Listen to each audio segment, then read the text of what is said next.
Apa tadi? Oh, istirahat, Bu. Paham.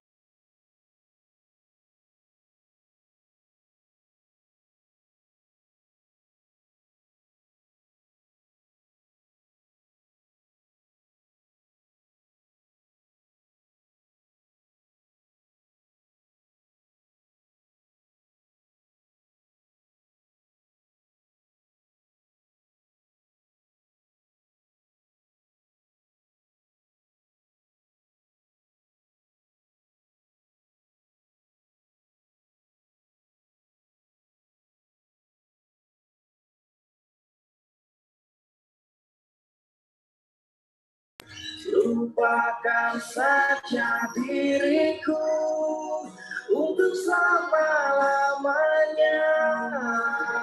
Aku Karena belum dapat kok semester ini.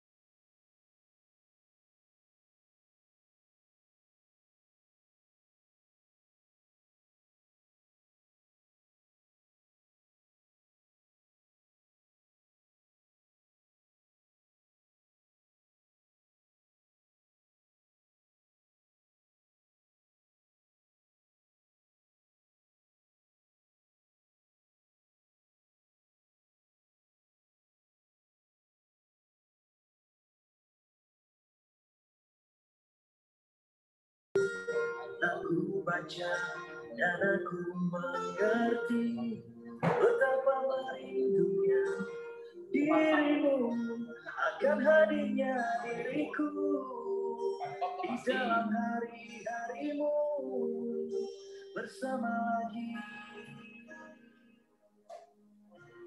Kau bertanya padaku kapan ada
Mutung mek ngoli.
Halo, assalamualaikum semua. Selamat sore.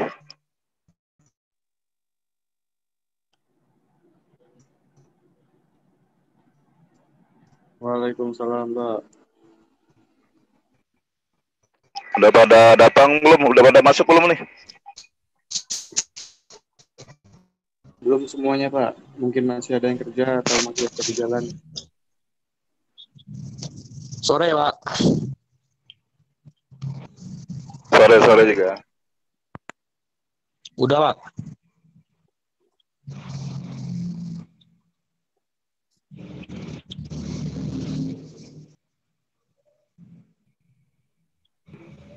Baru 20-an orang ya.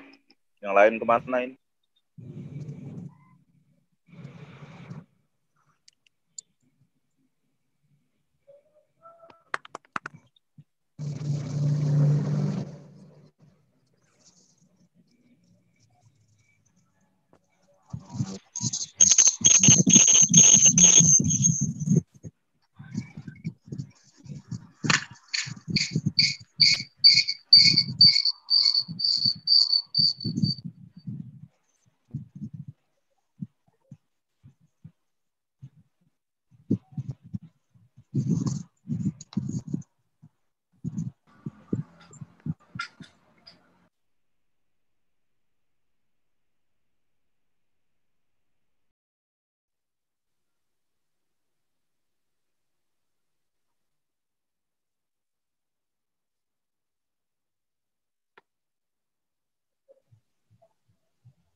Gimana Pak An? Kak An? Siap, Pak Pak. masih menunggu apa kita mulai? Mulai aja nggak apa-apa. Santai aja, Pak. Kita tunggu 5 menit lagi lah ya. Siap, siap, siap. Oke.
Sekalian nunggu Pak Chandra kita Kak An.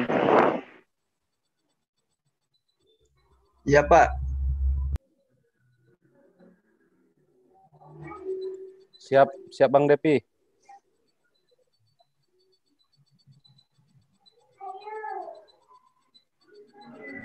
Oke, udah join kayaknya Pak Chandra.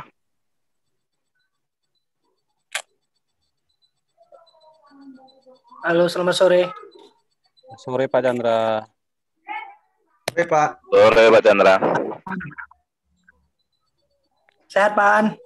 Alhamdulillah sehat, Pak. Kakak Chan. Kakak asik. Janganlah panggil Pak lah, karena dia sekarang kan sebagai dosen. Oi, bukan, Pak. Oke. Ya, Pak Depi. Silakan dimulai, Pak Depi. Oke, baiklah teman-teman semua, selamat sore dan assalamualaikum warahmatullahi wabarakatuh dan salam budi luhur. Waalaikumsalam warahmatullahi wabarakatuh. Salam budi luhur. Baik teman-teman, pada kesempatan ini dan pada materi ini juga kita kuliah bersama dengan alumni yang akan menyampaikan materinya untuk mata kuliah komputer dan masyarakat di pertemuan kita yang ke-10. Nah, dan juga terima kasih buat Pak Chandra sebagai Kaprodi Teknik Informatika dan juga Pak Akbar Yandi sebagai Ketua Alumni sudah menyempatkan waktunya untuk hadir dan ikut pada penyampaian materi ini dari alumni.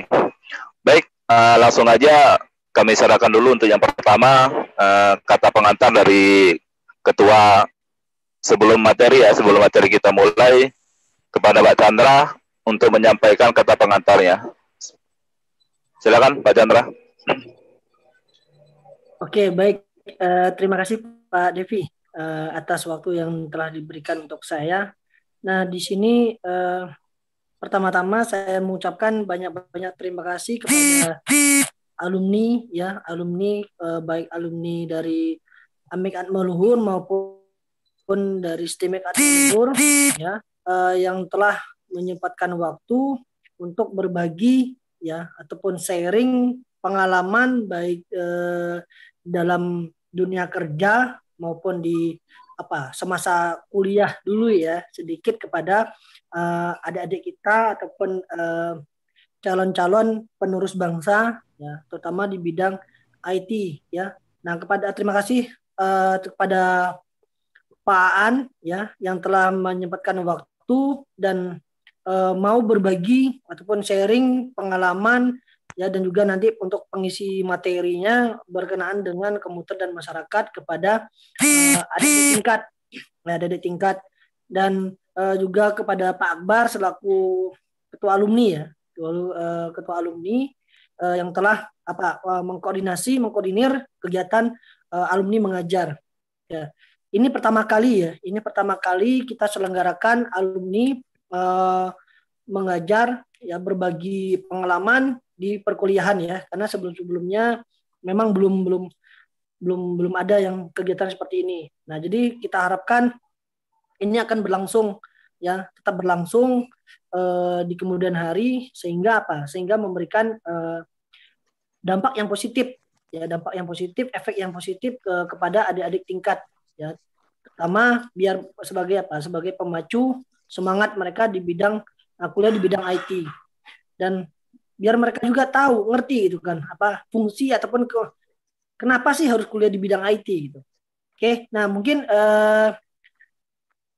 itu aja sih pengantar dari saya sebagai ketua program studi teknik informatika. Yang jelas mohon para mahasiswa mendengarkan dengan baik ya. Jika ada ingin bertanya silakan bertanya ya, jangan rebutan bertanya. Intinya kayak gini, ambillah sekecil apapun ilmu yang diberikan oleh orang ya, apalagi ini alumni kita sendiri ya. Tolong hormati, hargai ya. Kalau ada pertanyaan silakan bertanya ya, seputar di bidang IT, di bidang pengalaman bekerja di bidang IT atau apapun ya, yang penting sifatnya positif dan membangun. Oke, mungkin itu aja kata pengantar dari saya. Semangat ya. Dan kepada Pak Aan, kami mohon maaf jika telah merepotkan dan membuang waktu Pak Aan mungkin lagi bekerja ataupun lagi ada kesibukan lainnya ya. Kami bersyukur sekali dan terima kasih sekali karena para alumni telah mau mensupport kita di bidang akademik ya, khususnya di prodi teknik informatika. Oke Pak Devi, itu aja pengantar dari saya. Silakan dilanjutkan. Terima kasih. Assalamualaikum warahmatullahi wabarakatuh. Waalaikumsalam warahmatullahi wabarakatuh. Terima kasih buat Pak Chandra. Oke, baik teman-teman ya. Saya selaku dosen pengampu mata kuliah komputer dan masyarakat, pada pertemuan kali ini memberikan sepenuhnya kepada Kak Aan untuk memberikan materinya dan share pengalaman bekerjanya. Oke, kepada Kak Aan kami persilakan waktu dan tempatnya. Ya, terima kasih Pak Devi, terima kasih Pak Chandra selaku Ketua Kaprodi Teknik Informatika yang sudah berkenan hadir dalam program alumni mengajar. Ini salah satu proker kami dari alumni kepada mahasiswa khususnya, yang targetnya kita bukan hanya mahasiswa tapi kepada masyarakat juga nantinya kita akan mengajar ya. Bukan hanya mengajar tentang IT, tapi mengajar tentang kebutuhan yang ada di dalam masyarakat sendiri. Jadi hari ini panggilnya kakak aja, nggak usah bapak ya, kakak aja. Panggilnya kakak aja. Kakak dikasih kesempatan untuk mengajar komputer dan masyarakat. eh, dosennya Bang Depi. Bang Depi ini ibaratkan sudah kayak kakak kandung sendiri ya. Selama kakak kuliah dulu, Bang Depi ini, Pak Depi khususnya, Pak Depi adalah senior kakak, dan Pak Chandra juga senior kakak selama masa kuliah. Jadi kalau kita ngomong ketemu itu udah kayak kakak beradik kita ya. Diskusinya enak, santai. Jadi hari ini kita fleksibel aja, bukan hanya kita berbicara tentang komputer dan masyarakat, tapi di sini kita dari alumni khususnya, target kita hanya share pengalaman tentang gimana sih cara menghadapi uh, dunia kerja ini, bagaimana caranya, bagaimana manfaat dari medsos untuk dunia kerja gitu. Jadi sebelumnya saya akan memperkenalkan diri. Mungkin di sini ada adik-adik yang sudah tahu mungkin ya, dengan kakak mungkin. Kakak lulusan tahun 2014. 2014, nama kakak Anjunaidi. Kakak lulus di jurusan komputerisasi akuntansi. Mungkin adik-adik yang sekarang mungkin sudah nggak ada lagi ya komputerisasi akuntansi. Terakhir di tahun 2015 atau enggak 16 itu masih ada jurusan komputerisasi akuntansi. Kakak lahir di Batam 22 Juni 1993, lulusan 2014. Statusnya menikah, 1 orang istri dan 1 orang anak. Masih mau menambah anak tapi belum mau menambah istri. Pengalaman organisasi mungkin di kampus kakak termasuk orang yang gila organisasi ya. Di kampus awal masuk kuliah itu kakak menjadi ditunjuk dulu kaprodinya masih Ibu Anissa, ditunjuk sebagai ketua HIMKA itu, Himpunan Komputerisasi Akuntansi tahun 2011. Terus menjadi ketua BEM, Badan Eksekutif Mahasiswa di Atmaluhur. Dulu masih Istimik Atmaluhur di tahun 2012 dan 2013. Terus menjadi ketua BPM, Badan Perwakilan Mahasiswa tahun 2014 dan 2015 ini salah ya. Terus anggota HIPMI, mungkin dulu belum kerja kantoran itu lebih banyak jadi seorang wira swasta, jadi gabung sama Himpunan Pengusaha Muda Indonesia tahun 2012, terus menjadi anggota KNPI di tahun 2015, wakil ketua KOMTI ya, Komunitas Muda Telematika Indonesia Provinsi Bangka Belitung, dan sekarang wakil ketua IKA, Ikatan Alumni ISB Atmaluhur sampai sekarang. Pengalaman kerja nggak terlalu banyak ya. Kakak lulus tahun 2014, dulu sempat honor di Kejaksaan Tinggi Provinsi Babel. Nggak lama, mungkin sekitar 3-4 bulan. Habis itu ditarik oleh pihak kampus untuk kerja di ISB Atmaluhur tahun 2015 sampai 2016, menjadi seorang supervisor lab komputer.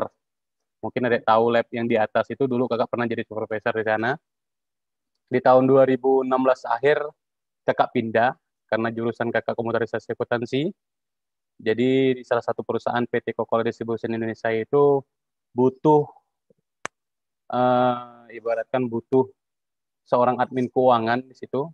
Jadi kakak coba-coba untuk ngelamar di PT Coca-Cola Distribution karena jurusan akuntansi.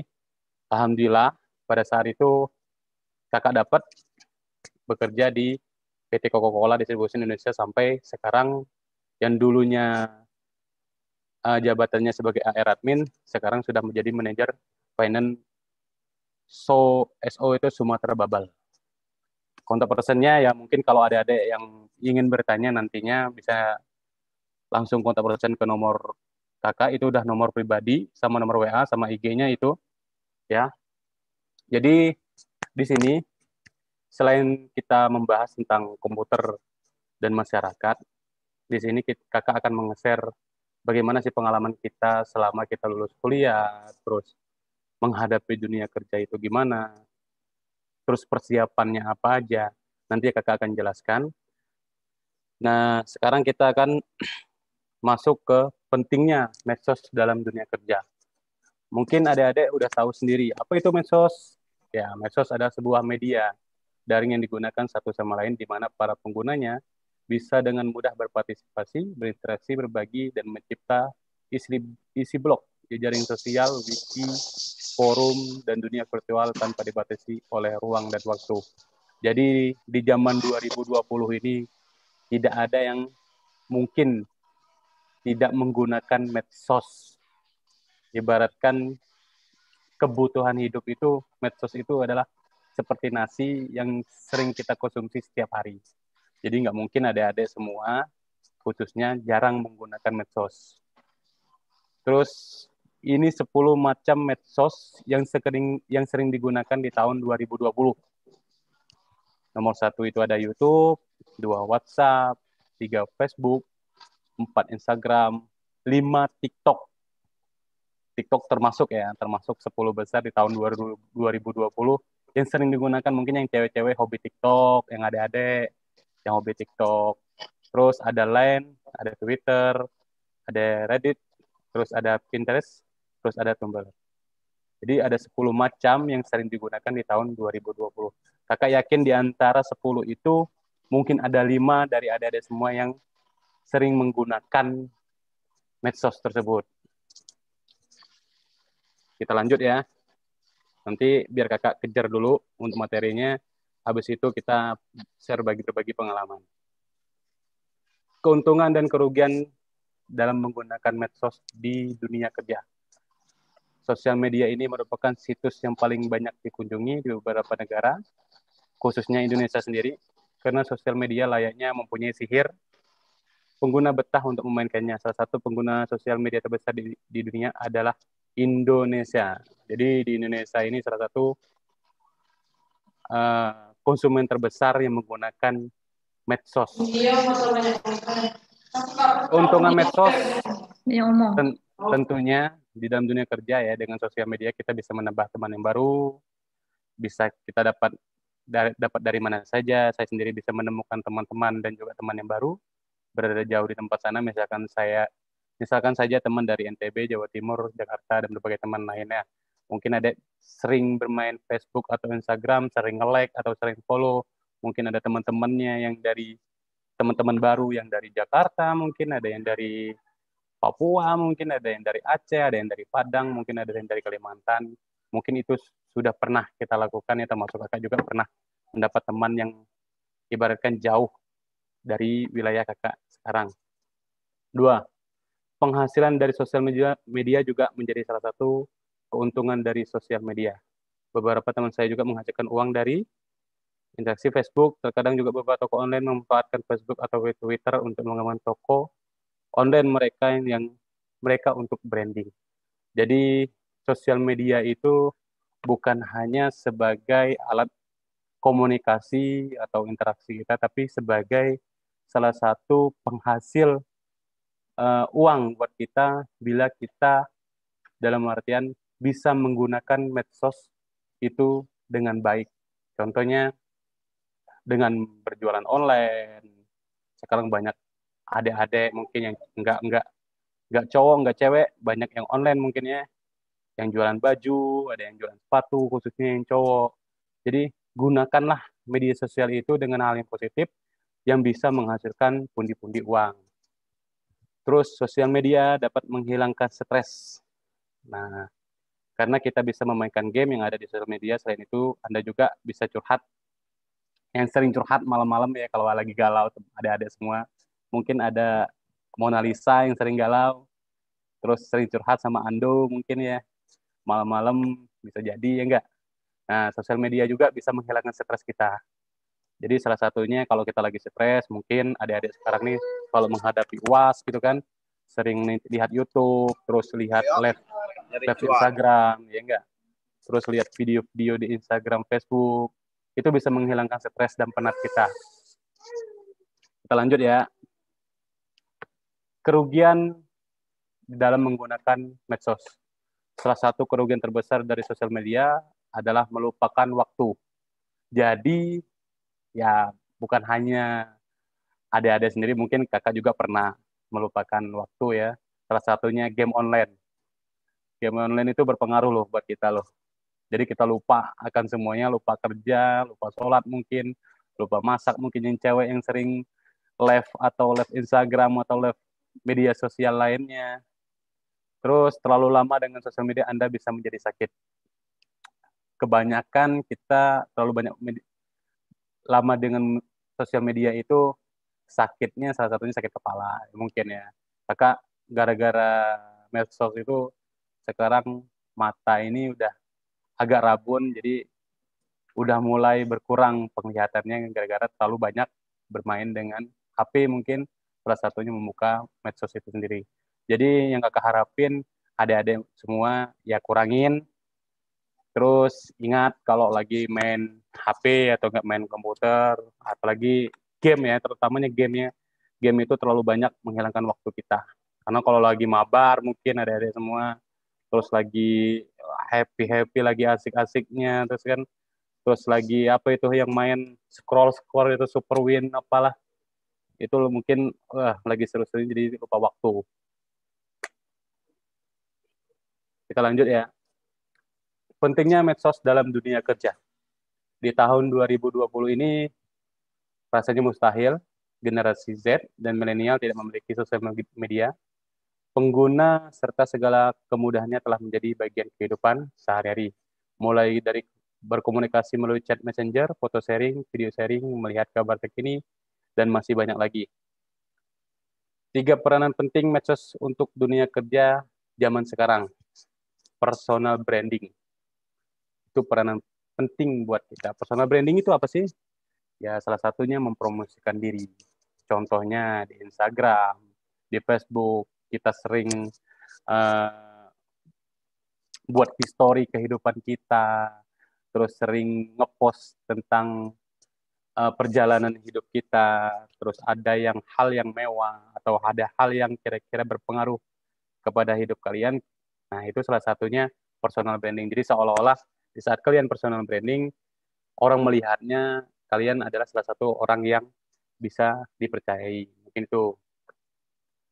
Terus sarana komunikasi efektif dan efisien. Ya, di tahun 2020 ini kita sangat ketergantungan dengan era digital, salah satunya media sosial ya. Mungkin adik-adik semua sudah menggunakan WhatsApp, terus Messenger, dan medsos-medsos lainnya dalam menggunakan komunikasi yang efektif dan efisien. Informasi yang selama ini mungkin kita sering ngirim foto ya, mungkin di zaman dulu kita masih menggunakan BBM mungkin, terus email, sekarang sudah via WhatsApp juga udah bagus hasilnya di saat kita lagi mengirim-ngirim file foto atau yang bersifatnya PDF atau PowerPoint atau JPEG sekalian, itu udah lebih dipermudah lagi. Menjadi sarana untuk relaksasi dengan adanya kecanggihan teknologi, maka untuk sekedar penyegaran pikiran akibat penat bekerja tidak perlu melulu rekreasi dong. Ya, gitu. Mengerjakan tugas dan mengerjakan target company kita, maka Anda perlu melakukan penyegaran sebentar untuk membuat pikiran Anda fresh dan menjadi siap kembali untuk bekerja. Ya mungkin yang tadi ya, mungkin kita di saat keuntungan medsos itu sebagai sarana stres.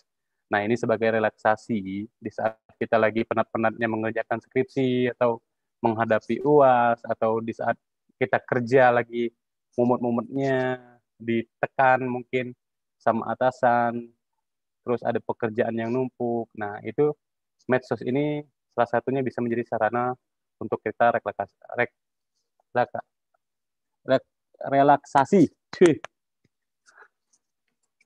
Terus lanjut. Nah, ini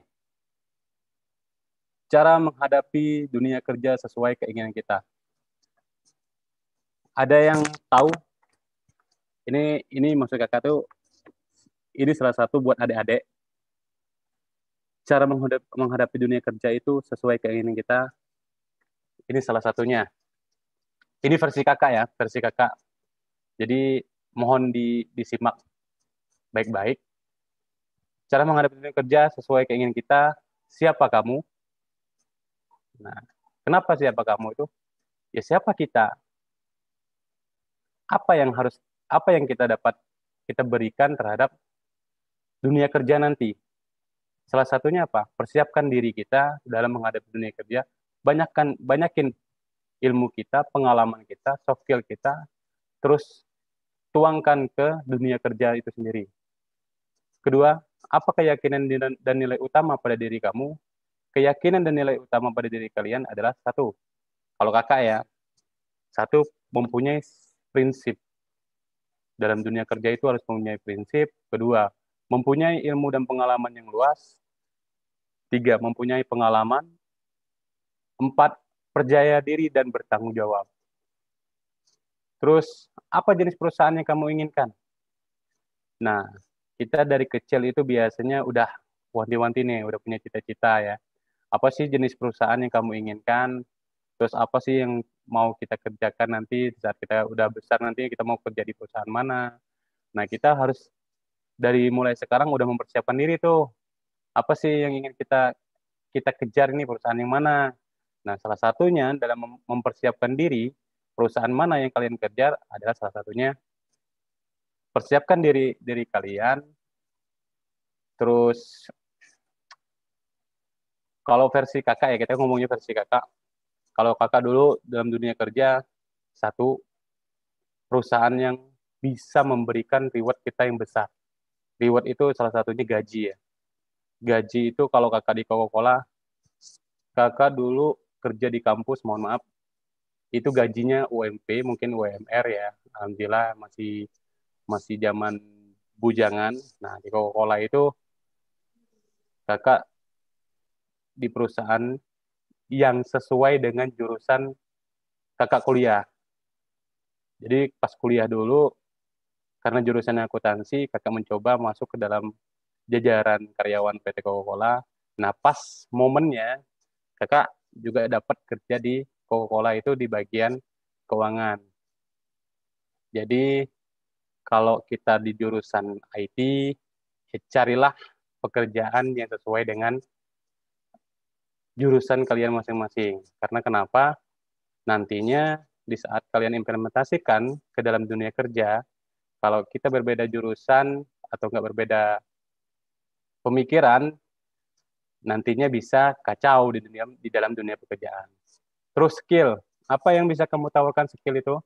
Skill ya seperti tadi itu, kuliah itu bukan hanya sekedar masuk atau enggak masuk ya. Jadi di zaman online ini, apalagi online ini, kebanyakan banyak yang enggak terlalu fokus dalam kuliah.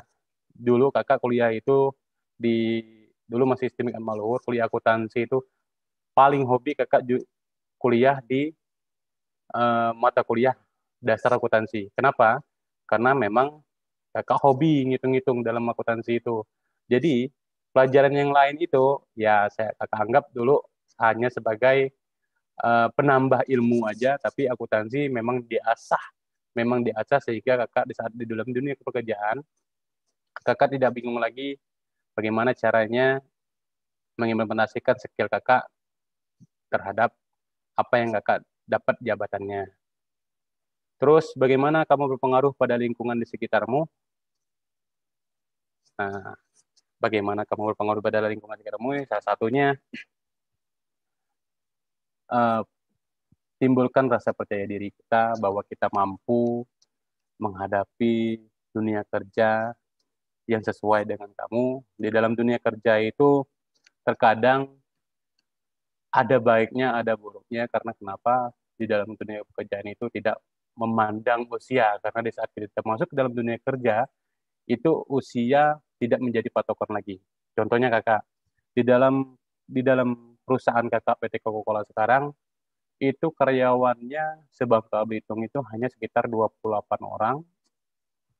Kakak termasuk yang paling muda mungkin ya, termasuk yang paling muda. Jadi sekantor kakak itu ada orang 4, kakak manajer finance, terus ada kasir, terus ada tim logistik 2 orang, itu umurnya di angka 40 lebih. Jadi di saat kita menjadi seorang yang lebih muda, kita harus bisa dalam artian menyikapi, terus mendewasakan diri dengan teman-teman eh, kerja yang lebih dewasa, menyesuaikan diri lagi dengan dunia-dunia yang lebih dengan teman-teman yang dalam artian di tempat kerja itu yang lebih dewasa lagi. Jadi dalam dunia pekerjaan itu kita jangan takut, terus persiapkan diri kita bahwa di dalam dunia kerja itu yang dibutuhkan satu adalah niat kita. Kalau kita sudah kalau kita sudah punya niat dan keyakinan dalam dunia pekerjaan, kakak yakin suatu saat nanti kalian akan dapat mendapatkan pekerjaan yang sesuai dengan kalian itu sendiri. Terus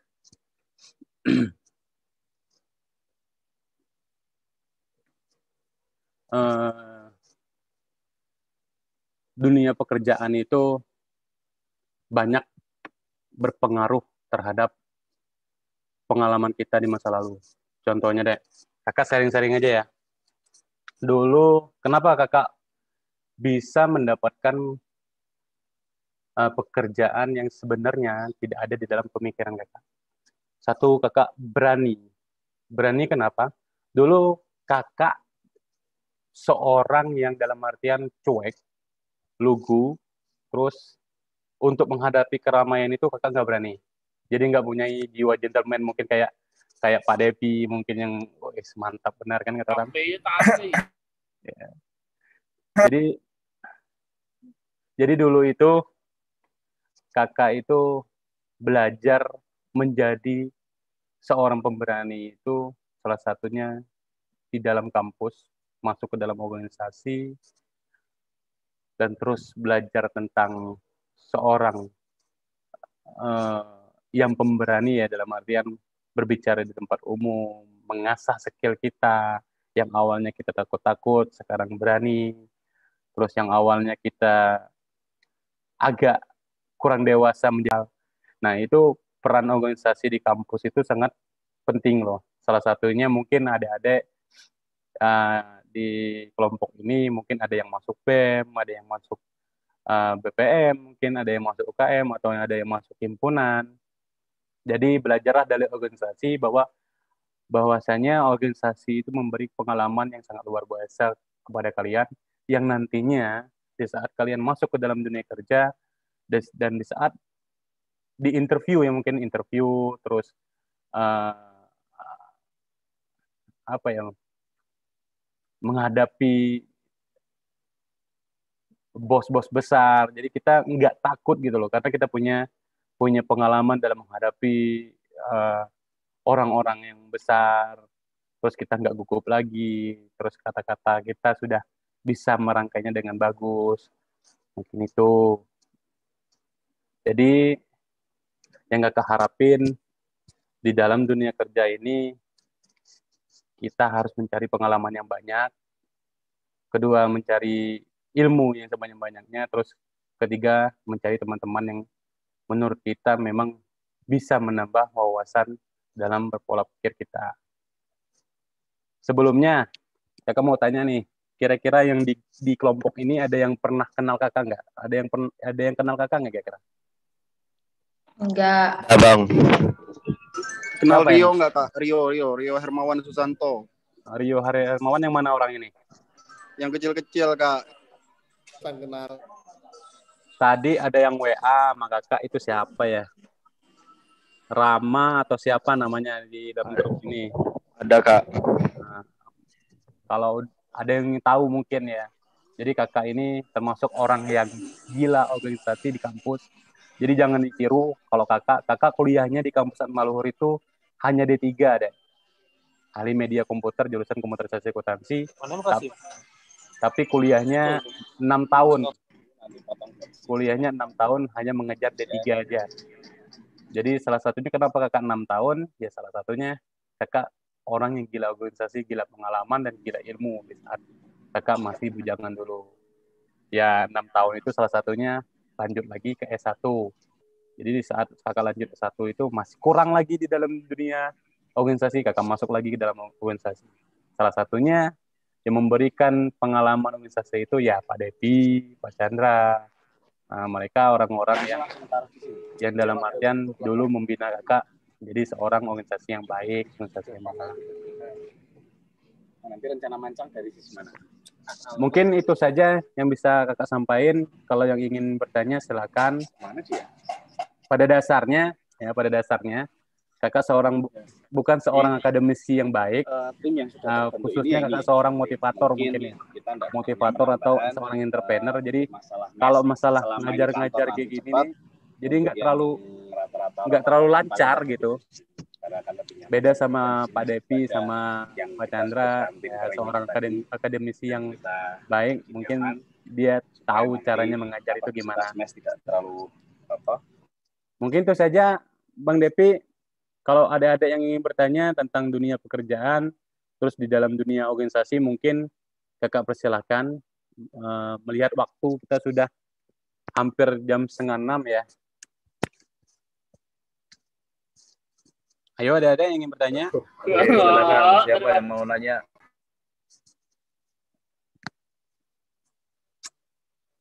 Bebas kok, bebas. Mau nanyain apa, nggak apa-apa. Kakak nih sering nongkrong di Tete.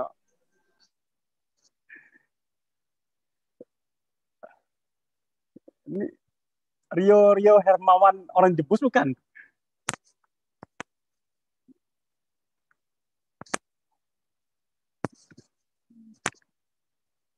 Mana orang Rio nih? Ayo, yang ingin bertanya nggak apa-apa. Silakan, fleksibel aja kita, Dek.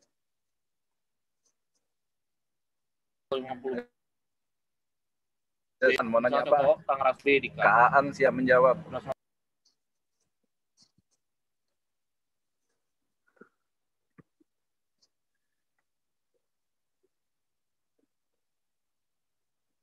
Silakan Mona Lisa. Atau siapa? Kak, mau nanya dong. Oh, siap. Silakan. Ya, silakan. Bagaimana sih cara kita cepat menyesuaikan diri di lingkungan pekerjaan yang baru? Cara menyesuaikan diri dengan cepat ya, dalam dunia pekerjaan baru. Intinya kita satu, di dalam dunia kerja itu kita suka atau enggak di dalam pekerjaan yang kita jalanin sekarang. Contohnya, misalkan dulu kakak di kampus Atmaluhur, kakak jadi supervisor lab. Menurut kakak seorang akuntan ya, seorang akuntansi, kerjanya ya dulu di lab itu kerjanya nginstal. Jadi ada batin kakak itu selama kakak 2 tahun di kampus itu, kok lama kakak mengerti tentang dunia perkomputeran ini, cara install mungkin, terus menyusun jaringan. Karena kenapa? Karena kita nggak suka dengan dunia kerja kita. Nah, caranya biar kita cepat mengadaptasi di dalam dunia kerjanya, satu, sukai dulu pekerjaan kita. Misal contohnya, kakak sebagai seorang manajer finance di Coca-Cola. Ya, kita belajar, memang awalnya di saat kita awal-awal bekerja itu memang terlalu banyak beban, terus ada timbul stres, terus ada timbul jenuh, karena kita belum memahami betul seluk-beluknya tentang program mereka, terus tentang perjalanan transaksi mereka. Jadi di saat kita menghadapi dunia kerja itu mungkin ada timbul-timbul sedikit kejenuhan. Caranya salah satunya tadi, mungkin pertama kali kalian harus mendalami dunia kerja yang kalian kerjakan saat ini. Contohnya di saat kakak menjadi manajer finance itu, ya dulu lulus kuliah di Atmaluhur itu kan diajarinnya tentang Mayobi ya, tentang Mayobi. Nah, di saat dalam dunia kerja itu udah beda aplikasi loh. Aplikasi namanya SAP. Itu 20 tahun lebih canggih ketimbang kakak belajar dari Atmaluhur. Nah, itu menjadi beban kakak. Gimana sih biar kakak suka? Karena kakak suka akuntansi, gimana sih kakak bisa mengimplementasikan program ini biar kakak lebih cepat menguasai? Salah satunya kakak press gitu, kakak cepetin, kakak tanggapin dengan daya tangkap yang benar-benar harus ilmu itu harus benar-benar cepat dikuasai, sehingga di saat kita ngerasain beban selama 10 hari, mungkin 20 hari dalam dunia kerja yang baru, di saat kita sudah menguasai, kita sudah santai gitu dalam menghadapi dunia kerja.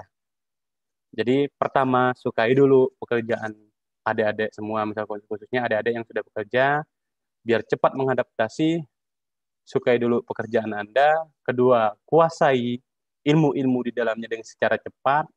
Ketiga, jangan gampang lelah, karena di saat kita gampang lelah, itu kita timbul yang namanya putus asa. Ujung-ujungnya kita bosan dengan pekerjaan kita dan tidak lama bertahan di dalam perusahaan. Mungkin itu saja, mungkin. Ada lagi yang ingin bertanya? Tunggu Kak Hans. Ya. Tadi siapa yang nanya? Namanya siapa tadi yang nanya? Muklas, Pak. Oh, Muklas. Ya, Muklas. Oke, kamu nanti WA Japri saya ya, nama sama NIM ya. Oke, yang lain ditunggu. Ya, ada lagi yang ingin bertanya? Ada plus-plusnya ini. Di dalam dunia kerja mungkin organisasi nggak apa-apa loh. Sharing-sharing aja kita. Kak, mau nanya dong. Iya. Siapa nih? Faris nih ya? Faris ya. Kak, tips ngatasin atasan yang ngeselin kayak gitu Kak, gimana Kak? Yang ngeselinnya kasih jobnya tuh nggak sesuai gimana ya? Nggak sesuai ekspektasi lah. Jobnya nggak sesuai ekspektasi. Contoh ya, kakak berkaca dengan dunia kerja kakak. Contohnya gini, kakak dulu kerja ya di perusahaan Coca-Cola itu, seluruhnya yang kakak kerjain itu bukan job desk kakak. Jadi sehingga kakak kesal dong dengan apa yang kakak kerjain. Jadi salah satunya biar gimana Kak tadi Faris tadi? Lupa kakak jatuhnya gimana? Ngatasin apa? Menanggapi sikap atasan gitu Kak. Ya pada dasarnya, Dek, kita sudah bekerja dengan job desk kita masing-masing. Di dalam dunia perusahaan itu ya ada yang namanya SOP dalam pekerjaan. Ya kerjainlah pekerjaan Anda atau job desk Anda sesuai dengan SOP itu. Jadi sehingga kalian itu di saat kalian kesal dengan perusahaan atau dengan bos kalian, ya kita ada jiwanya bertanggung jawab. Setelah kita menyelesaikan job desk itu, jadi kita nggak terlalu ribet tentang atasan lah, tentang perusahaan. Kalau kakak tipenya masa bodoh dalam dunia perusahaan, karena kakak salah satunya selalu menaati yang namanya SOP. Selesai pekerjaan kita, ya selesailah tugas kita. Nah, di saat pimpinan kita kurang menyukai kita, intinya kita sudah menyelesaikan pekerjaan yang memang yang tanggung jawab kita. Mungkin itu aja, Dek Faris. Oke Kak, makasih Kak. Itu nanya-nanyanya cuma nyari nilai aja dan nanya. Enggak Kak, itu pengalaman pribadi Kak. Terus ada lagi yang cewek-cewek, mana nih cewek-cewek? Ada yang cewek mana? Lah sama Kak. Siapa lagi tuh? Videonya aktifin dong. Mana sih?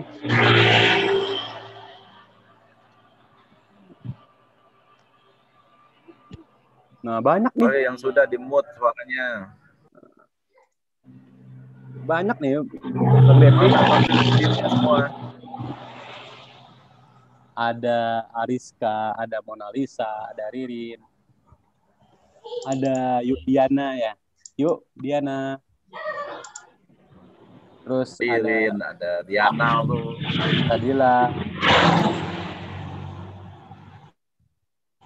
Ini ada yang masuk organisasi di kampus nggak? Himpunan gitu? Ada sih kayaknya Kak. Ada ya? Atau BEM, BPM gitu? Nggak ada Kak. Nggak ada ya? Ada Kak. Ada Kak. Oh ada ya? Organisasi itu penting loh. Itu bisa mengasah ilmu kita nanti di dalam dunia pekerjaan. Contohnya yang kakak bilang tadi, di saat kita di dalam dunia pekerjaan itu interview khususnya, tapi kita udah biasa dalam organisasi, kebiasaan buat kita, jadi menjadi hal yang gampang di saat kita kerja nanti.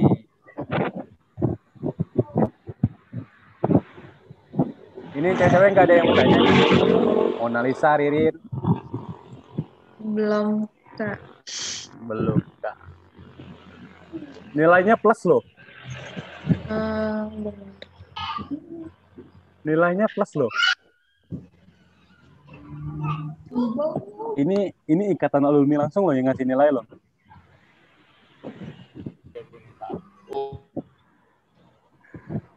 Ke KA dah nilainya. Nah. Jadi kakak catat nih di kertas nih ya. Tadi siapa sih? Si Muklas sama si siapa tadi? Faris yang nanya. Ini udah dapat nilai-nilai semua nih. Ini plusnya 20, 20, 20. Tuh. Plus 100 lah. Ya 100 lah. Ya kan 80 nilainya. Tambah 20, 100.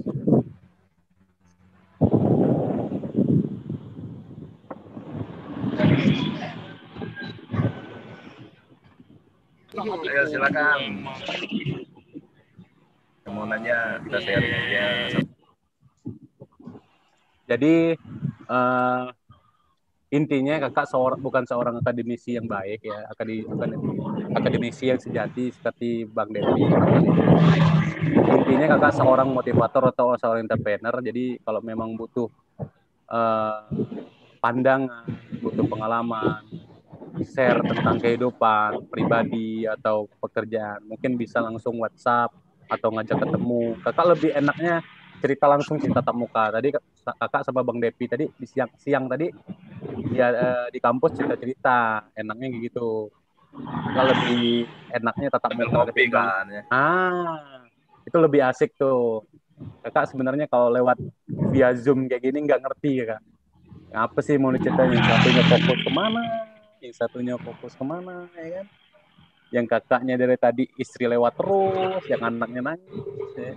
Jadi saat kita kumpul itu seru kan, wah udah kumpul fokus satu gitu. Susah kalau udah berkeluarga ini. Jadi kalau memang pun ada ingin minta pandangan, mungkin Faris lebih mengenal kakak lah, mungkin sama si siapa tadi yang pernah kenal kakak. Mereka udah tahu, sering kumpul sama kakak, sering minta pandangan. Intinya kakak bukan seorang akademisi sejati atau pendidikan sejati kayak Bang Devi, terus Pak Chandra. Kakak hanya seorang organisasi, terus seorang motivator mungkin, seorang entrepreneur. Nah, itu aja mungkin. Udah jam 5:30, Bang Devi. Iya nih, nggak ada yang nanya lagi. Gimana? Ayo nanya lah.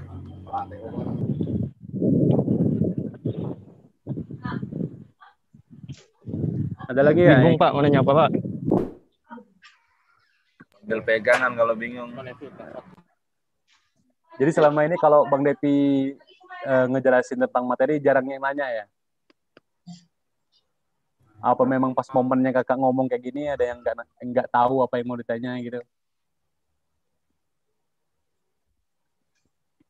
Grogi kayak.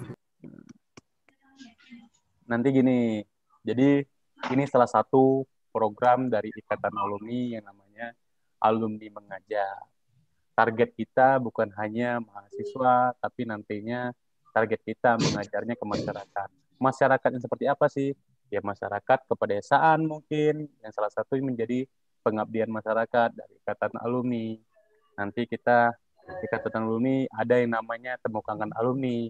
Nah, suatu saat, di saat kalian sudah menjadi alumni, kalian pasti dan positif akan bergabung dengan yang namanya Ikatan Alumni. Nah, alhamdulillah, di tahun kemarin Ikatan Alumni mulai aktif lagi, mulai bersinergi lagi dengan hidupnya kembali regenerasi Ikatan Alumni yang dulu. Mungkin Ikatan Alumni dulu kurang ya, bukan kurang sih, mungkin kurang bersinergi dengan proker-proker yang ada di dalam Ikatan Alumni. Nah, sekarang kita dengan kakak-kakak yang lain yang tergabung dalam struktur pengurusan Ikatan Alumni membuat proker yaitu Alumni Mengajar. Nah, alumni mengajar itu ya tadi kakak bilang bukan hanya mahasiswa saja. Ini salah satu agenda kita biar nantinya ikatan-ikatan alumni, ya ada semua yang nantinya jadi alumni, nggak menutup kemungkinan bisa mengajar kayak kakak ini. Ya, jadi persiapkan diri, kuasai materi. Kalau kakak ini nggak bisa menguasai materi karena kakak bukan seorang akademisi, jadi kakak hanya sebagai seorang mungkin motivator tadi, ya kakak hanya share pengalaman organisasi atau pengalaman hidup atau dalam dunia pekerjaan. Nah, terus, ikatan alumni ini ada yang namanya Temu Kangen Alumni. Itu sudah masuk kalender di kampus loh. Temu Kangen Alumni ini setiap tahun pasti ada yang namanya Temu Kangen Alumni. Itu dari angkatan pertama sampai angkatan terakhir. Dari dulu yang masih LPK kayak Bang Depi ya. Dulu LPK Atma Luhur, menjadi Amik, terus menjadi STIM Atma Luhur, sekarang menjadi SME Atma Luhur. Jadi dari angkatan pertama Atma Luhur berdiri sampai angkatan yang sekarang boleh bergabung di dalam acara Temu Kangen Alumni. Di dalamnya itu acaranya nanti ada sesuatu yang kita buat, mungkin ya itu surprise lah buat nantinya buat adik-adik semua. Jadi kakak harap nantinya kalau memang pun menjadi seorang alumni, kembali lagi yang kakak harapin ada flashback-nya lagi buat kampus kita ya, salah satunya pengabdian kepada masyarakat. Apa sih ilmu yang kita sudah dapatkan, terus apa yang sudah kita terapkan di dalam kampus Atma Luhur. Contohnya kakak sudah 4 tahun kerja di Coca-Cola, masih bersinergi dengan kampus karena kenapa? Karena ya kakak masuk perusahaan Coca-Cola ya karena Atma Luhur yang mengajar kakak menjadi seorang akuntan yang baik, seorang ya akuntan yang baik sih, seorang akuntansi yang baik, terus pekerja yang baik.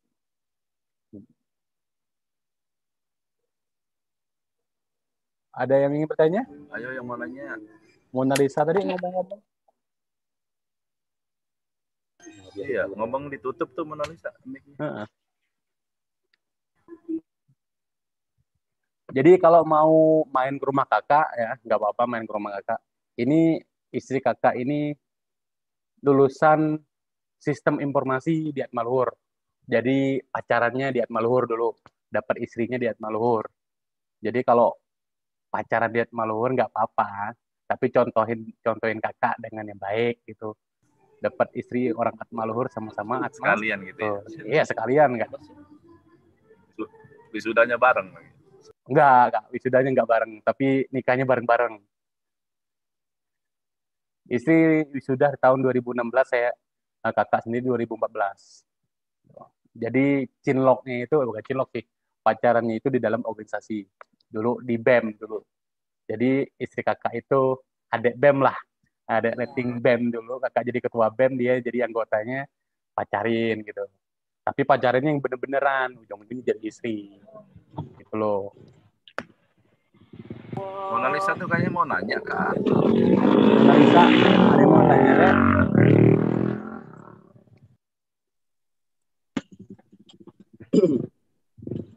Sadila, Sri Wulan.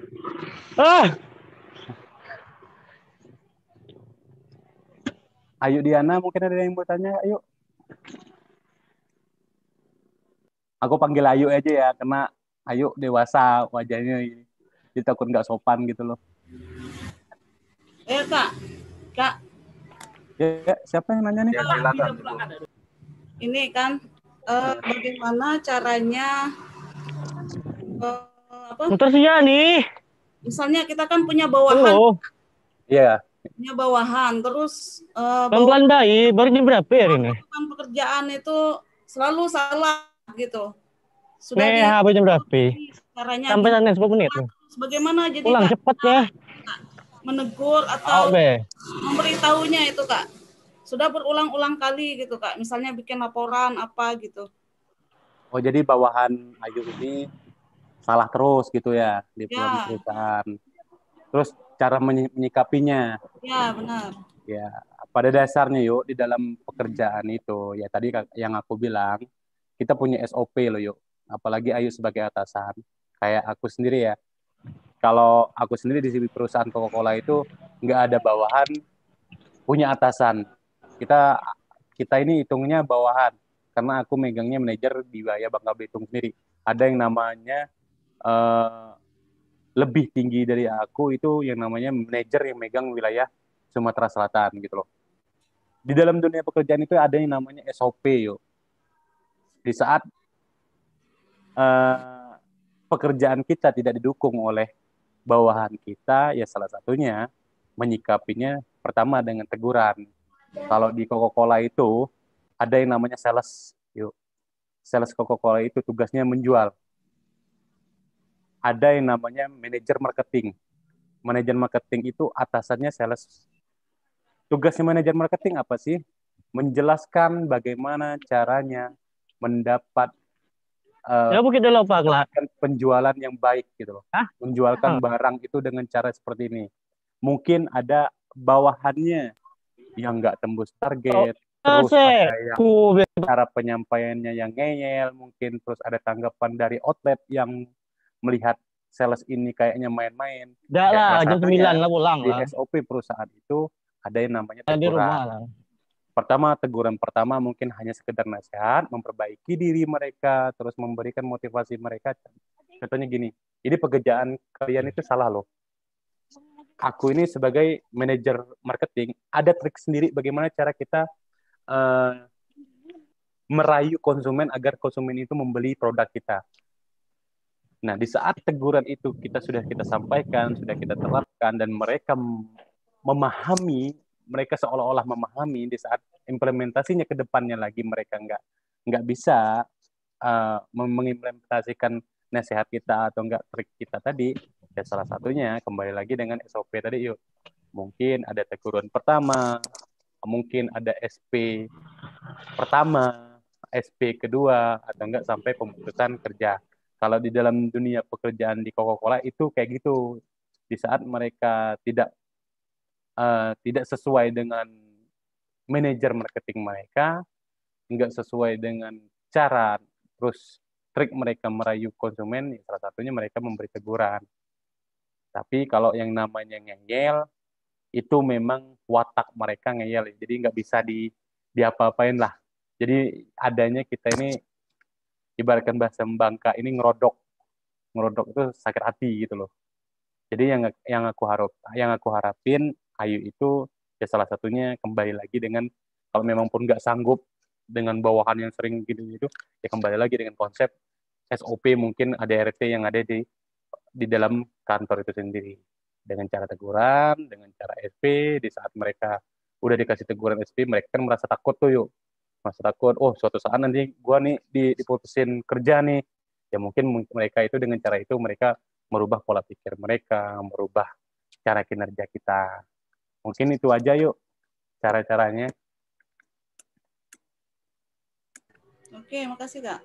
Ya, sama-sama yuk. Ada lagi? Silakan yang lain. Darah Suhendra lapar.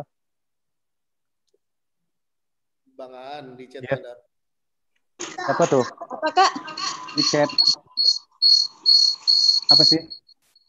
Beraninya di chat nih Mona Lisa. Apa sih chatnya sih? Di chat ada pertanyaan tuh. Iya nih kan. Nah, apa sih Kak? Bang? Piagam atau sertifikat gitu Kak, sangat membantu nggak ya Kak kalau Kak dalam melamar pekerjaan di suatu perusahaan dan tempat kerja lainnya Kak gitu. Sertifikat gitu. Ini Mona Lisa yang nanya. Ini Mona Lisa yang nanya. Iya, pakai chat lagi. Pengen dibacain dia. Oh. Jadi sertifikat, selama Kakak organisasi itu Kakak paling gemar yang namanya ngikut seminar. Itu mau seminar, mau workshop, atau yang bersifatnya mendapat sertifikat, itu Kakak paling hobi namanya. Yang namanya seminar-seminar gitu. Di dalam implementasi Kakak dulu, Kakak itu segini loh. Tebalnya sertifikat itu segini. Dari DPR RI, dari yang namanya nasional, terus ada yang lokal, Kakak udah dapat semua. Dulu pernah MPRRI itu acara di Bangka Belitung ini kakak pernah ikut, itu paling tinggi nilainya. Terus acara debat bahasa mungkin itu dinas pendidikan yang buat itu nasional, itu besar juga nilainya. Jadi gunanya sertifikat itu ya di saat kakak implementasikan di dalam dunia kerjaan, di saat dilampirkan, jadi yang menurut ada gunanya sih, wah banget. Yang namanya sertifikat itu banget loh, ada kegunaannya. Karena kenapa? Di saat kita melampirkan sertifikat kita itu atau enggak piagam-piagam yang kita dapatin, mereka berpikir gini loh, oh ini adek punya pengalaman. Oh pernah ngikut pengalaman ini nih, ikut seminar ini, ikut seminar itu, ikut seminar ini. Jadi mereka itu udah ngerti, oh nggak usah diomongin lagi tentang ini. Mereka udah paham karena mereka udah pernah ikut workshop ini. Misalkan workshop tentang bagaimana caranya menjadi seorang entrepreneur yang baik, terus bagaimana cara menjadi motivator yang baik, bagaimana cara menjadi akuntan yang baik. Jadi kita udah biasa. Jadi di saat kita di dalam dunia pekerjaan itu, di saat kita lampirkan sertifikat atau piagam kita, nah orang-orang HRD itu udah memperkirakan, oh ini udah biasa nih ikut workshop ini, udah punya pengalaman banget, udah pengalaman banyak, terus hobinya kayak gini. Jadi kalau ada yang bertanya, penting nggak ini sertifikat? Ya penting banget. Jadi selama kakak kerja itu, apalagi di Coca-Cola, di saat kakak dipilih jadi akuntan itu, satu ini pilih. Yang ditanya itu satu, kamu mau kerja gitu, mohon maaf, kamu mau gajinya berapa? Di Coca-Cola itu ini pertama kali kakak ditanya di saat kakak interview, karena mereka sudah baca sertifikat kakak, piagam kakak gitu. Jujur, IPK kakak 2,75. Kecil banget, 2,75. Kakak kuliah 6 tahun, D3 di Atmaluhur. 6 tahun loh, D3 itu 3 tahun, kakak kuliahnya 6 tahun. Saking cintanya kakak terhadap organisasi yang namanya BEM dan BPM, kakak 6 tahun di sana, di Atmaluhur. Nah, adek pikir sendiri, selama 6 tahun ini, kalau setahun ada sekitar 20 seminar, dikali 6 tahun, ya mungkin sekitar 120 piagam yang kakak punya. Jadi kalau kakak bilang segini, ya segini dapatnya. Dari yang lokal mungkin sampai yang ke nasional kakak udah punya gitu. Tapi IPK itu bukan jadi patokan kita punya pinter atau cerdasnya, enggak, bukan. Tapi yang dibutuhkan adalah pengalaman di dalam kehidupan, di dalam pekerjaan itu sangat dibutuhkan sih. Karena yang namanya pekerjaan itu urusan skill yang memang utama, tapi pengalaman yang sangat dibutuhkan. Contohnya di Coca-Cola itu kakak nggak ditanya tentang interview itu apa gini. Udah tahu nggak akuntansi ini, jurnal umum ini, neraca saldo gini, piutang, hutang apa yang nggak ditanya gitu. Yang pertama ditanyakan saat mereka sudah interview kakak, kamu mau gajinya berapa? Kamu IPK-nya segini loh. Emang kamu sanggup kerja di PT Coca-Cola yang internasional? Itu. Ya, Kak bilang, ya sesuai dengan kemampuan kita, ya yang kamu beraninya berapa, ya kita terima. Itu aja. Jadi kalau ngomongnya piagam apa segala macam, sangat dibutuhkan sertifikat itu. Sama halnya kalau kita masuk polisi. Polisi itu, dulu, kakak itu cita-citanya menjadi seorang polisi. Saking pengen banget masuk polisi itu, ikut paskibraka. Karena isunya, katanya sertifikat paskibraka itu memudahkan kita untuk masuk ke polisi. Nah, salah satunya itu, sama halnya di dalam dunia pekerjaan yang lain. Nah, contoh, kita nih kuliah di IT. Carilah seminar yang di bidang IT. Di saat kalian dapat sertifikat di dalam menghadapi dunia kerja, nanti sertifikat IT itu berguna di dalam dunia kerja kalian. Oh, kita udah ikut seminar ini di dalam IT, kita udah ikut seminar ini dari seminar dari himpunan, ini seminar dari yang IT lainnya, mungkin itu sangat berguna loh. Ada yang lagi yang ingin bertanya? Saya, Kak. Siapa tuh? Dara Swendra? Iya. Oh, udah makan, Dek? Udah. Oh, udah. Kakak belum. Terus ada? Apa sih, Dek? Saya mau nanya, Kak. Cara mengatasi gugup bicara di depan umum, gimana sih caranya? Cara gugup di depan umum? Cara mengatasi gugup, gitu. Oh, gugup. bicara di depan umum gitu, bicara Pada presentasi misalnya. Oke, siap. Oh. Kakak belajar presentasi itu atau enggak belajar cara berbicara di depan umum itu belajarnya di organisasi. Karena organisasi itu sangat penting. Contohnya, mungkin ada adik dulu yang pernah masuk kuliah yang enggak online kayak gini, pernah nggak lihat anak organisasi yang ngambil sumbangan ke kelas-kelas? Ada yang meninggal mungkin, ada yang tabrakan. Pernah nggak? Pernah. Anak-anak BEM yang masuk minta sumbangan.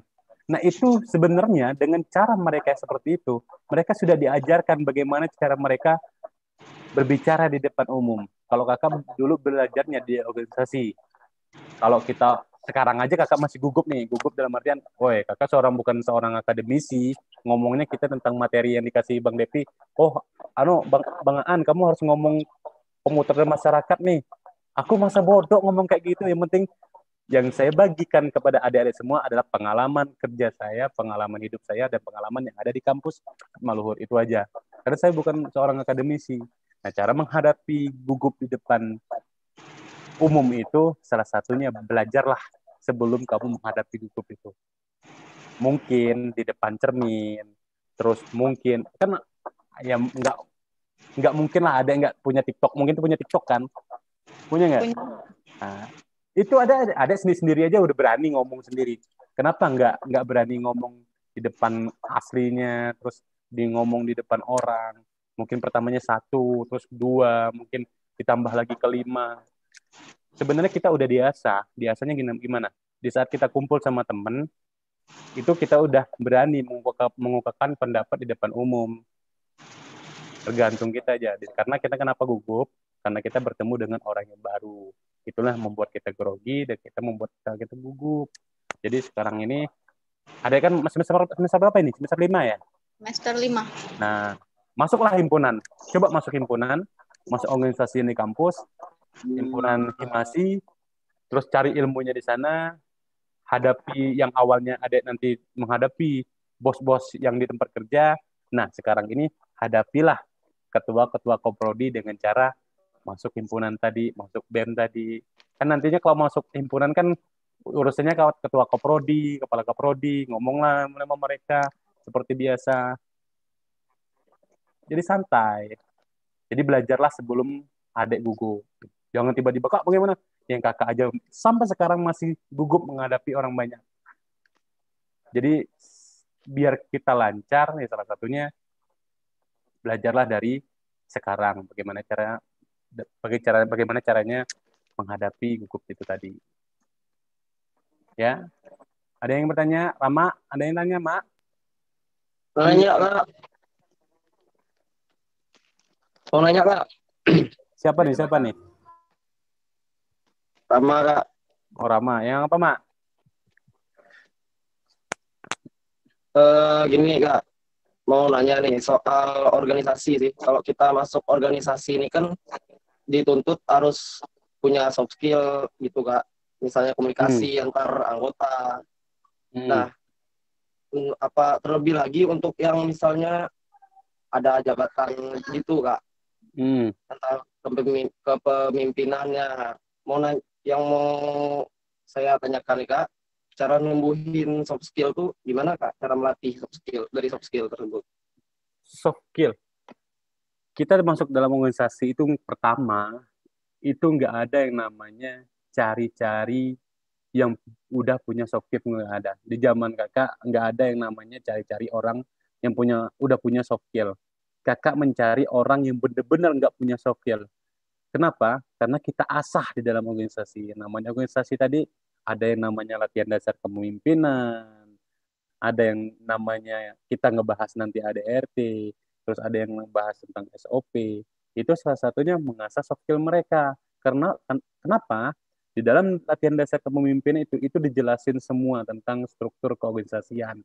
Jadi di saat mereka mengimplementasikan soft skill mereka udah tahu di mana sih soft skill mereka yang harus mereka asah. Contohnya di dalam organisasi itu misalkan Mona Lisa dikasih jabatan sebagai bendahara, terus Ariska dikasih jabatan sebagai humas, terus Ririn dikasih jabatan sebagai sekretaris. Itu di saat mereka sudah tahu di saat mereka latihan dasar kepemimpinan, mereka sudah tahu pola-pola dan struktur keorganisasian itu, mereka udah nggak canggung lagi. Dan di saat itulah mereka sudah mengasah soft skill mereka. Contohnya Mona Lisa dikasih jabatan sebagai bendahara. Dia udah ngasih soft skill gimana caranya memanage uang ini agar cukup nantinya membuat salah satu acara. Itu kerjanya Mona Lisa sebagai bendahara.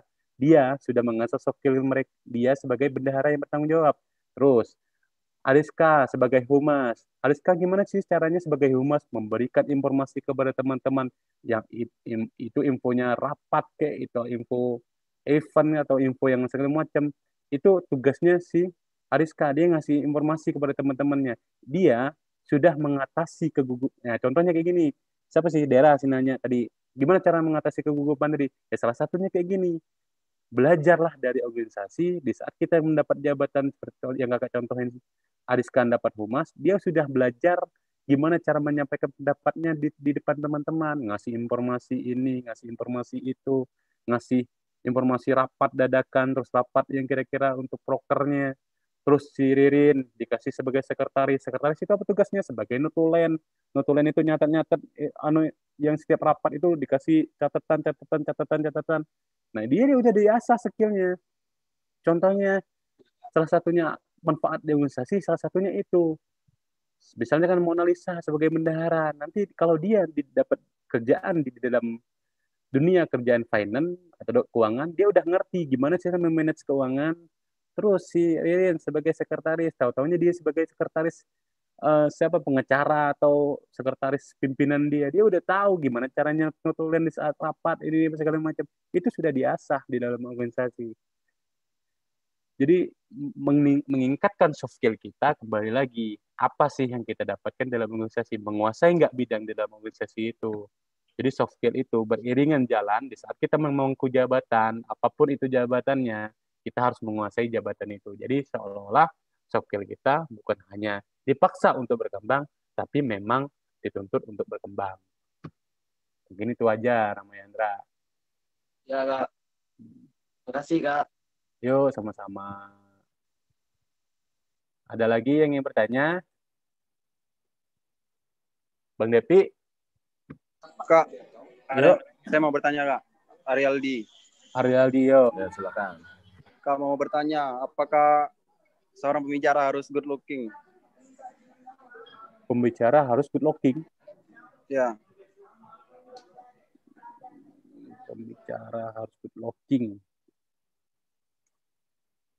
Kakak ini paling lemah sih bahasa Inggris ini. Jadi harus translate dulu. Aduh, berat lah hidup nih. Melihat orang, Kak. Oh. Good looking. Good looking.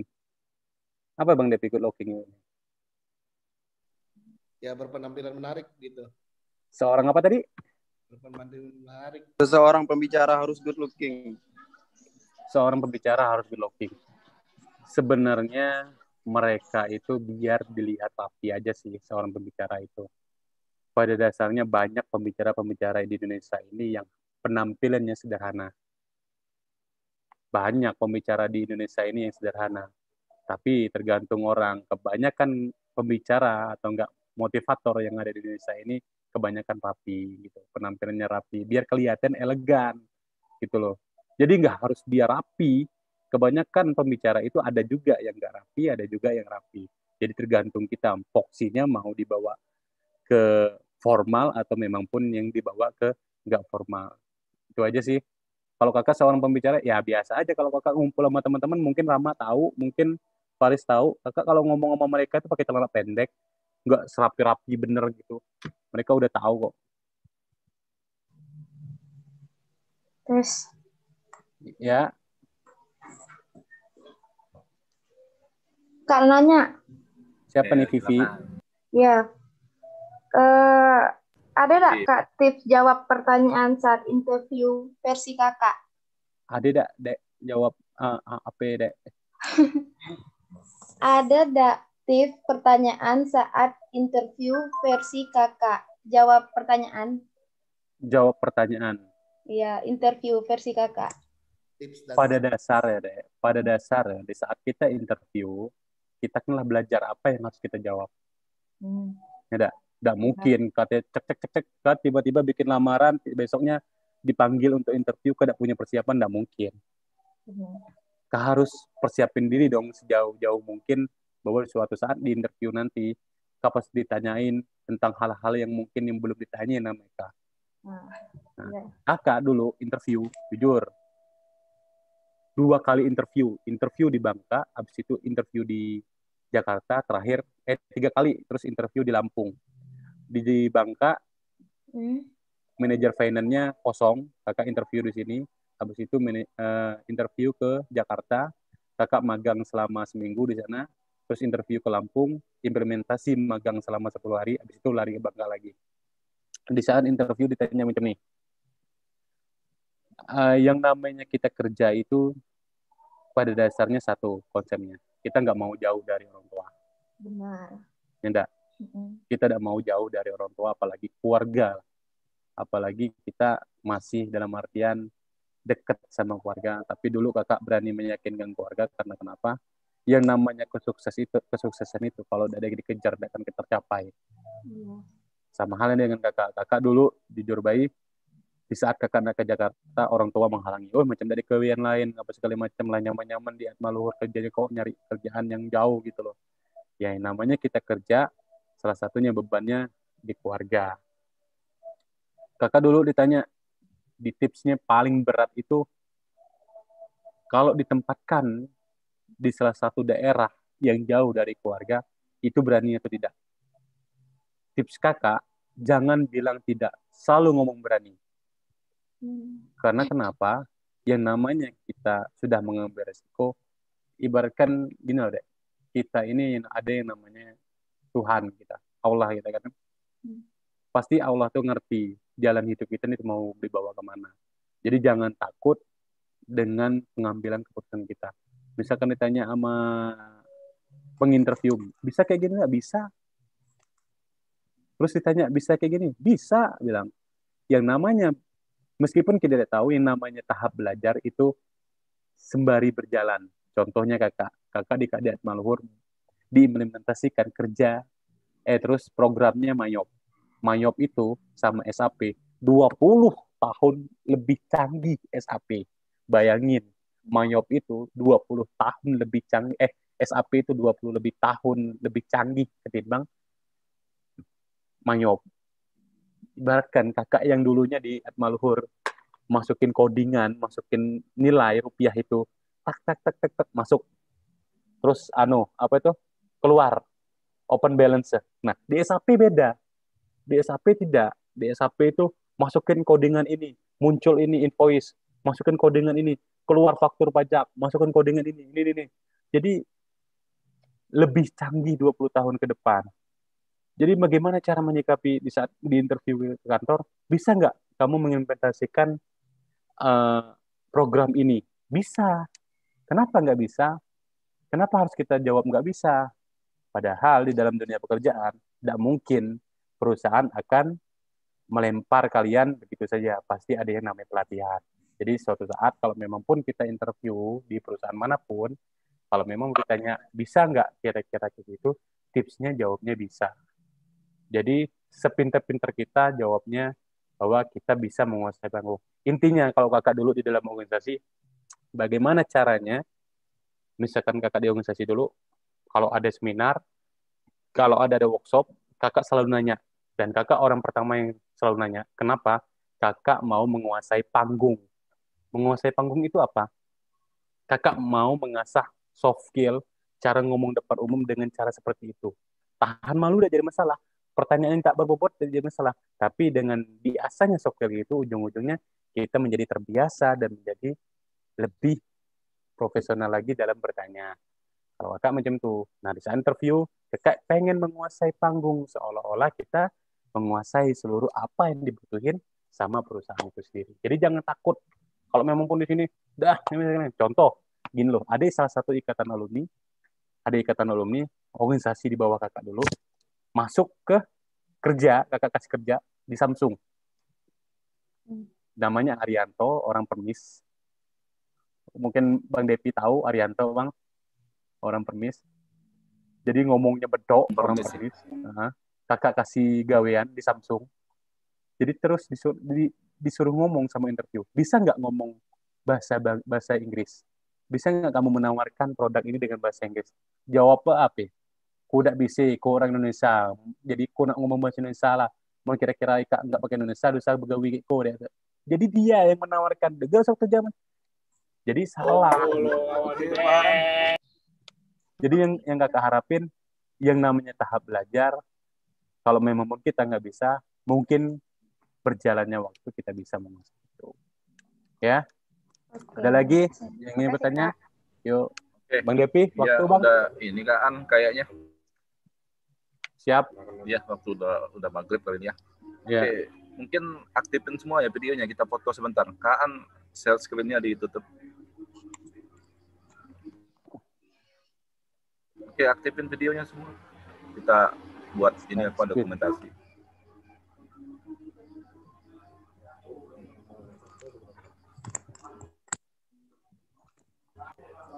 Oke, aktifin semua videonya. Habis ini kita Bentar. ya.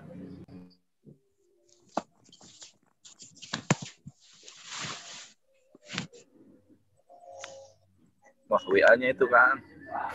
Lihat. WA-nya itu bisa. WA siapa sih? Iya.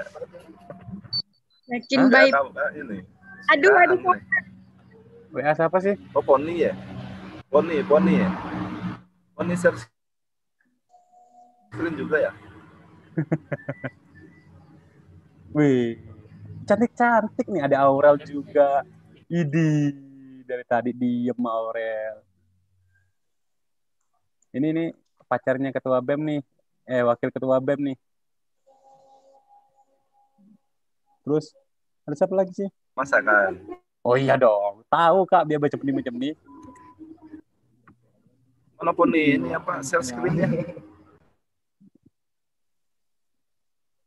Rama, jangan masangnya ya Rama. Pasang face yang bagus. Oke, nggak apa-apa deh kalau ada. Paris mana Paris? Muklas tadi.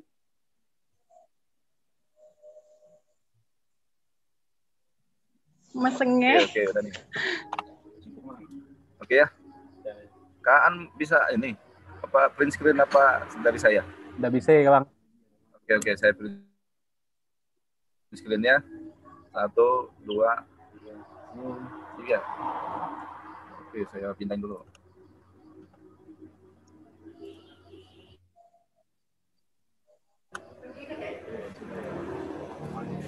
Layar keduanya. 1, 2, 3. Oke.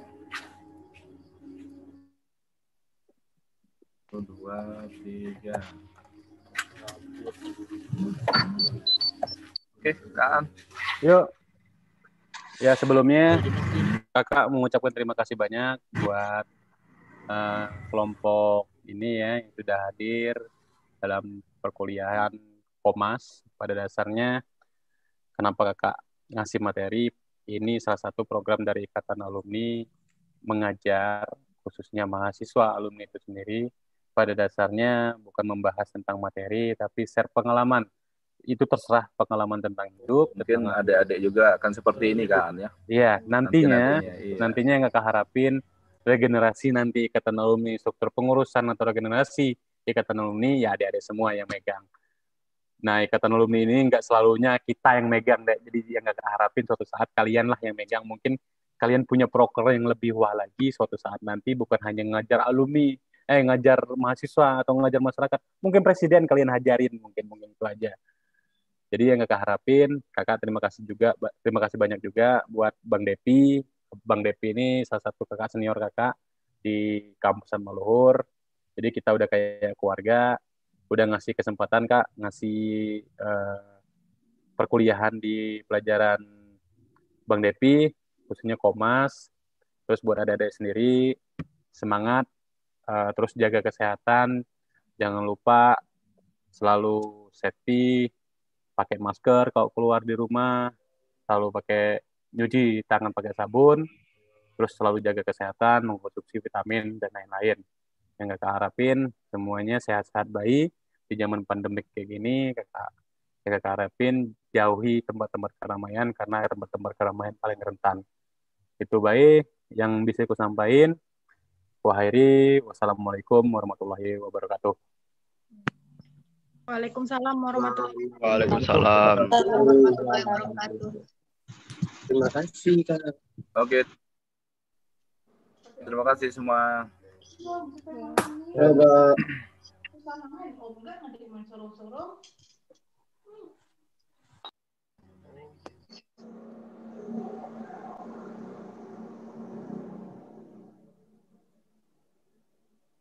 Halo Pak, udah maghrib Halo. Pak?